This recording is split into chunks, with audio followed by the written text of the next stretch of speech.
Hello everyone, the Army of Otters here, and welcome back to the Unexplored Capital Wasteland. Today we're going to be checking out Reclining Groves Resort Homes, which is just northeast of Paradise Falls. Now, this location is pretty small, but there is a lot of pretty good loot in this area, along with some random encounters, and depending on where you are in the main quest, there are some pretty big differences at this location, so let's dive on into it. And here's the location on the world map. Like I said before, it's just northeast of Paradise Falls. Now, the first time you approach, if you haven't completed the Waters of Life quest, there will be a scavenger and his dog to the east in the farm, but more about that later. Now, the first time I approached here, I had a random encounter with some outcast and a deathclaw. Now, the deathclaw was already pretty low health, and I was able to finish him off, but the outcast did not survive because of these rad scorpions. But after killing off all of the rad scorpions, I was able to explore these old homes. Now, in my mind, because it's Reclining Groves Resort Homes, I imagine this was some kind of timeshare in the pre-war era. Maybe these were vacation homes or something like that, or just a residential area. Now, there's really not much besides the ruins of a few houses, but to the northeasternmost house, we can find a copy of Junktown Jerky Vendor, which is pretty good. It's on the bookshelf here. I missed it at first, but the second time around, I came around and I found it. There it is. Now, as I was saying, a scavenger and his dog will spawn in this farm over here if you have not completed the Waters of Life quest. But if you've completed the Waters of Life quest like I have, this will turn into an Enclave outpost. Who knows what happened to the scavenger? I hope him and his dog made it out okay. But knowing the Enclave, maybe that is not what happened. Now, unfortunately, I cannot trade with the Scavenger, but there is a lot of great loot at the Enclave outpost, so we'll definitely take all of that awesome ammunition. But the benefit to coming to this farm after the Waters of Life quest is we can take whatever we want. If you come here and the Scavenger and his dog are still alive, it is considered stealing. But if you come here after the quest, well, nothing is stealing. So we can take all of these ammunition boxes and, well, nothing bad will happen. Now, there is a very hard-locked Footlocker here, and the key is, well, nearly impossible to get.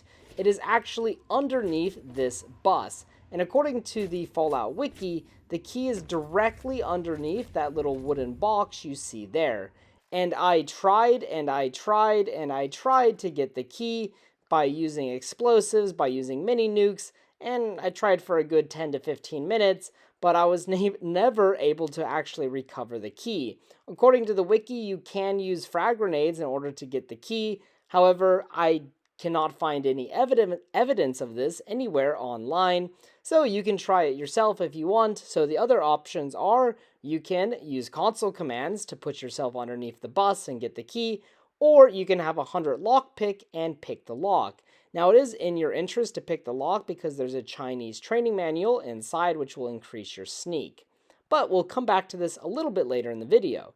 For now, if we head northeast of the farm, we can find some boat flies, and it's a little bit hard to find maybe at first, but like I said, just directly northeast of the farm, we'll find these dead mercenaries, some boat flies, and a US Army Flamethrower manual, which will increase your big gun skills, so pretty darn good.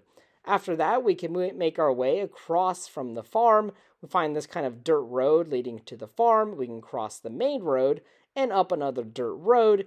And if you follow this dirt road to the left, you'll find an ambush by several super mutants. So make sure to kill those super mutants. There's about 3 of them, and depending on your level, they will be easy or difficult. Obviously, normal super mutants to super mutant overlords. But yeah, not too bad. And if we head on back to the dirt path and we go right, we find a very interesting kind of area that's very easy to miss called the Warren. Inside of the Warren, it's really just a cave filled with several vicious dogs, but pretty easy to kill them and to clear them. Now, as we make our way back through the cave, eventually you'll come across this skeleton, and next to the skeleton are a couple of stim packs. And if we go all the way to the back of the cave, we can find a dead mercenary with some ammo, along with a dead wastelander. Then if we head on back, we can also find this rotting Brahmin corpse. Now, when I left the cave, there was another kind of like random encounter with these raiders attacking this Robobrain. So I went ahead and killed all of the raiders, and this actually helped me level up. And upon leveling up, I was able to increase my lockpick skill to 100, which would enable me to pick that very hard lock from earlier, which is exactly what I intended to do. So we headed back to the farmhouse, went to the very hard lock, and we were able to pick it without much difficulty, surprisingly. And inside we can take that Chinese Special Ops manual to increase our sneak. And there you have it, Reclining Groves Resort Homes. This is a very interesting location because it changes a lot over the course of the game. I hope that Scavenger and his dog are okay, and that they made it out all right before the arrival of the Enclave, but I'm going to assume the worst. And there's a lot of things you can easily miss in this location, notably 3 skill books, so make sure you pick up those bad boys the next time you come on through. As always, thank you guys so much for watching. If you guys have any recommendations for future videos, future ideas, future locations, please post them in the comments section below. And as always, until next time.